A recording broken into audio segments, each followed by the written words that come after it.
ഓ, കഥ റെഡി ആയിട്ടില്ലെന്നേ. ആ, തുടങ്ങണം. ആ, തട്ടിക്കൂട്ട് പരിപാടി മേലെ പെണ്ണുമ്പിള്ളയുടെ ആഭരണം 2.5 കോടിയാണ് പോയത്. താൻ വേറെ വല്ലതും പറ.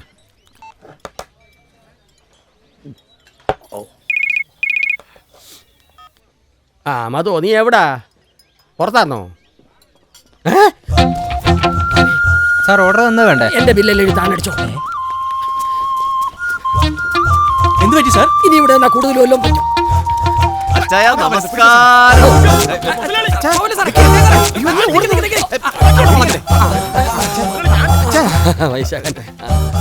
ഞങ്ങൾ വരുന്ന ന്യൂസ് കിട്ടി ഓടി രക്ഷപ്പെടാൻ ശ്രമിക്കുകയായിരുന്നു അല്ലേ? രാമേശ്വരത്ത് പോയാൽ ശനീശ്വരൻ കൂടെ വരുമെന്ന് കേട്ടിട്ടില്ലേ? എടാ മധുവേ, പോലീസിനെ വിളിക്കടാ. എനിക്കിവിടെ മനസ്സമാനോട് ജീവിക്കാൻ പറ്റുമെന്ന് അറിയണമല്ലോ.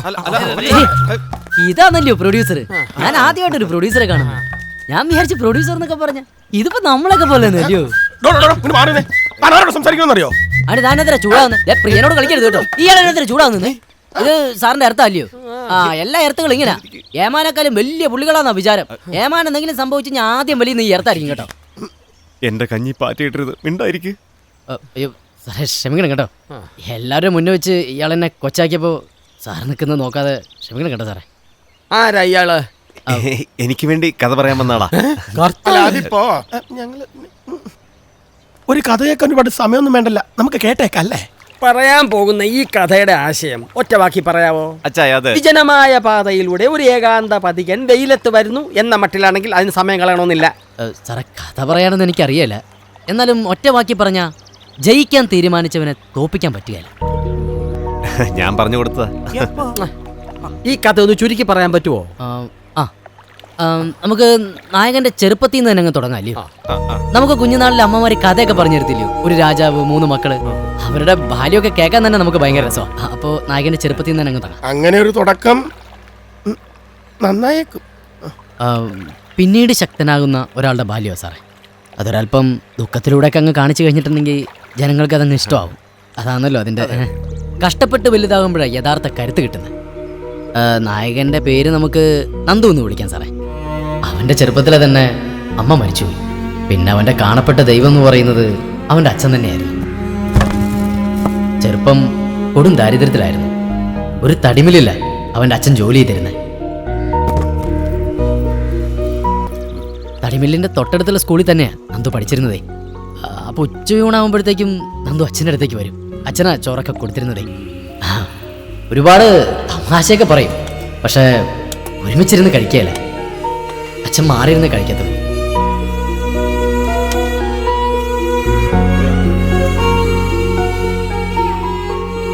ഒരു ദിവസം നന്ദു ഉച്ചയൂണ് സമയത്ത് ഇവിടെ വന്നായിരുന്നു. അപ്പോൾ ചോറ് പാത്രം ഇരിക്കുന്ന സ്ഥലത്തേക്ക് അവൻ എത്തിപ്പെട്ടു.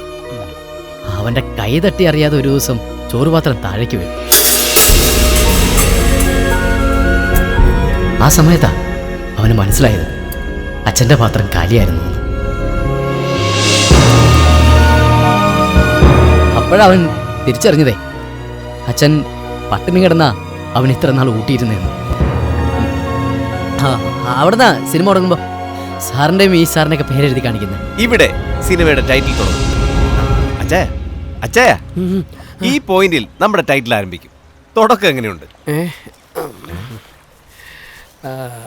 ഓഡിയൻസിന്റെ മനസ്സൊന്ന് വൈബ്രേറ്റ് ചെയ്യും. വൈശാഖൻ സാറിന് തന്നെ കേട്ടോ കഥ. ഞാനൊന്ന് ചെറിയ മാറ്റങ്ങൾ വരുത്തിയെന്നുള്ളൂ. ഈ ഭാഗം നമുക്ക് ഫ്രാൻസിൽ ഷൂട്ട് ചെയ്യാം. ഞാൻ ഫ്രാൻസ് കണ്ടിട്ടില്ല. ഞാൻ കണ്ടതാ. ഇങ്ങനെയൊക്കെ ഒരു പട്ടിണി ഉണ്ടോ? അതൊക്കെ എക്സാജറേഷൻ ആയി പോകത്തില്ലയോ? അയ്യോ അച്ചായൻ സാറേ, സാർ എൻ്റെ കൂടെ വന്ന 3 നേരം പട്ടിണി എടുക്കുന്നവരെ ഞാൻ കാണിച്ചു തരാം. നമ്മളൊക്കെ എപ്പോഴും നമ്മുടെ അവസ്ഥയിൽ നിന്ന് ചിന്തിക്കത്തുള്ളൂ, അതാ കുഴപ്പം. പക്ഷേ ഒരു കാര്യം, സംഗതി ഉഗ്രന 100 ദിവസം ഓടും. ത്രെഡ് അച്ഛൻ ഇഷ്ടപ്പെട്ടല്ലോ. അങ്ങനെയാണെങ്കിൽ ഒരാഴ്ചക്ക് 2 ദിവസം. അതെ അതെ ഒക്കെ ഞാൻ വിശദീകരിച്ച് കൊടുത്തിട്ടുണ്ട്. 2 ദിവസം കൊണ്ട് ഇൻട്രോയിൽ വരെ പറയാം. ഈ കഥ നിങ്ങളൊന്ന് ഡെവലപ്പ് ചെയ്യും, എന്നിട്ട് നോക്കാം. ശരി അച്ഛാ. കഥ പറഞ്ഞ് കുളമാക്കിയായിരുന്നു. കലക്കി മോനെ. നേരെ ഹോട്ടൽ പാരഡൈസിലേക്ക് വിട്. ഇന്ന് എന്റെ വക ചെലവാണ് പ്രിയ. അയ്യോ സാറേ, ഞാനില്ല. ഇതിലിങ്ങോട്ട് വന്നപ്പോ തന്നെ ഇതിനകത്തുള്ള തണുപ്പ് കാരണം എനിക്ക് ഇരിക്കാൻ പറ്റിയല്ലായിരുന്നു. ഞാൻ നടന്നങ്ങ് പൊക്കോളന്നെ. അപ്പൊ പിന്നെ ബാക്കിയുള്ള കഥ അങ്ങ് ആലോചിക്കാമല്ലോ. എന്നാ പിന്നെ ഞാൻ നടക്കാം. സാറേ, സാറ് വെയിൽ കൊള്ളാനൊന്നും പോകരുത്. AC അടിച്ചില്ലെങ്കിൽ ജലദോഷം വരുന്ന ശരീരപ്രകൃതമാണ് സാറിൻ്റെത്. മാത്രവുമല്ല വെയിൽ കൊണ്ടാൽ ടൈറ്റിലിന് ശേഷം നമുക്ക് നന്ദുവിന്റെ 2ാം ഘട്ടത്തിൽ നിന്ന് തുടങ്ങാം അല്ലേ? ഈശ്വര, ഞാൻ കാണുന്നത് സത്യം തന്നെയാണോ? വൈശാഖ സാർ ജീവിതത്തിൽ ആദ്യമായി നടന്നു പോകുന്നു. ഇനി എന്തൊക്കെ അസുഖങ്ങൾ വരുമോ ആവോ.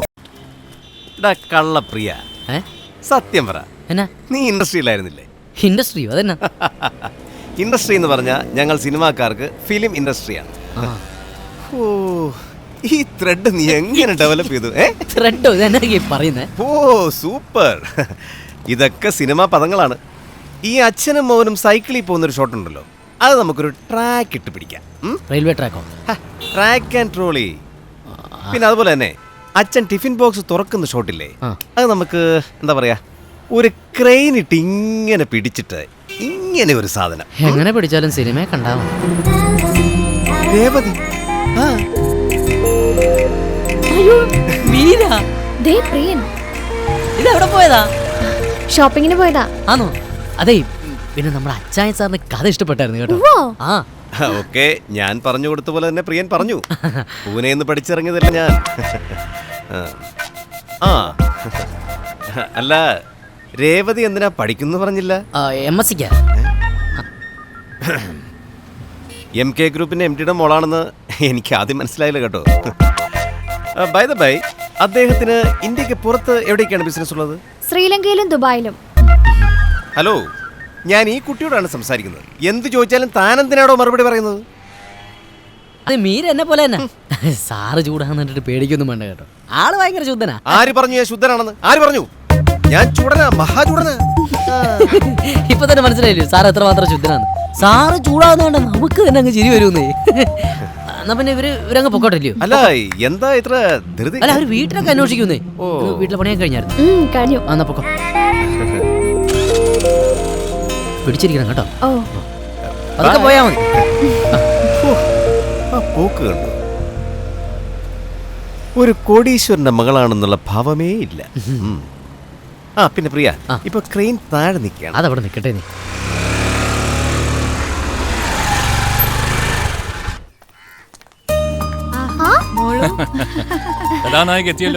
നന്ദനങ്ങള് കൊറേ നേരമായോ വന്നിട്ട്? കുറച്ചു നേരമായി, നിന്നെയും കാത്തിരിക്കായിരുന്നു. പക്ഷെ എത്ര നേരമായാലും മോളെ കണ്ടിട്ടേ പോകുന്നുള്ളൂ എന്ന് തീരുമാനിച്ചതാ. കോഴ്സ് ഈ വർഷം പൂർത്തിയാവും അല്ലേ മോളെ? ഉവ്വ്, ഏപ്രിൽ എക്സാം കഴിയും.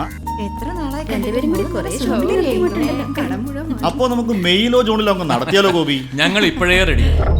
ഇപ്പൊ തന്നെ കൊണ്ടുപോയി. നീ എന്താ അമ്പരുന്ന പോലെ? ഞങ്ങള് മനുവും മോളുമായിട്ടുള്ള വിവാഹം തീരുമാനിക്കാനാ വന്നേ. വിവാഹോ? എന്താ വിവാഹം ഒന്ന് കേട്ടിട്ടില്ലേ? അല്ല, അത് എന്റെ സ്റ്റഡീസ് ഒക്കെ കഴിഞ്ഞിട്ട് മതി. ഞാൻ പറയാം, ഇപ്പോ എന്റെ എക്സാം ഒക്കെ കഴിഞ്ഞ് കുറച്ച് നാളൊന്ന് ജോലി ചെയ്യണമെന്നുണ്ട്. എന്റെ മോളെ, പഠിത്തോ ജോലിയോ എന്ത് വേണേലും ആയിക്കോ, വിവാഹം കഴിഞ്ഞാലും പഠിക്കാലോ. മനു അടുത്ത മാസം ലീവിന് വരും. വിവാഹം കഴിഞ്ഞായിരിക്കും തിരിച്ചു പോകുന്നേ. ആന്റി, ഞാൻ പറയാം. പറയേണ്ടത് ഞങ്ങൾ തമ്മിൽ പറഞ്ഞോളാം. നീ അകത്ത് പോ.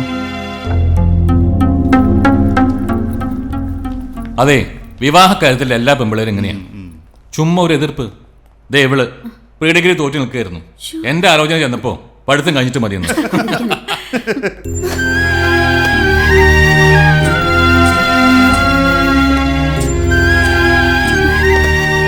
മീര, ഇത് കുട്ടിക്കളിയല്ല. അതെ, അതെനിക്കറിയാം. അതുകൊണ്ടല്ലേ ഞാൻ വിവാഹത്തിന് സമ്മതിക്കാത്തെ. അങ്ങനെയാണെങ്കിൽ അങ്കിളിനോടും ആന്റിയോടും എല്ലാം തുറന്നു പറയും. ഇങ്ങനെ പകുഞ്ഞോണ്ടിരിക്കാതെ അങ്ങ് പൊട്ടിത്തീരുമല്ലോ. സമയാവട്ടെ. ആ പ്രിയനെ എന്തിനെങ്ങനെ പറ്റിക്കുന്നേ? അവനോടും പറയും നീ ഇവിടുത്തെ ജോലിക്കാരിയല്ല, മകളാണെന്ന്. പ്രിയനെ പറ്റിക്കായിരുന്നോ? അന്ന് ജോലിക്കാരിയാണെന്ന് ചോദിച്ചപ്പോ ഒരു കളി പോലെ ഞാൻ അങ്ങ് സമ്മതിച്ചു കൊടുത്താ. പിന്നീട് ആ ഒരു കളവില് ഞാൻ സന്തോഷം കണ്ടെത്തി തുടങ്ങി. ഇപ്പോ ആ ഒരവസ്ഥ ഞാൻ അങ്ങ് എൻജോയ് ചെയ്യാം.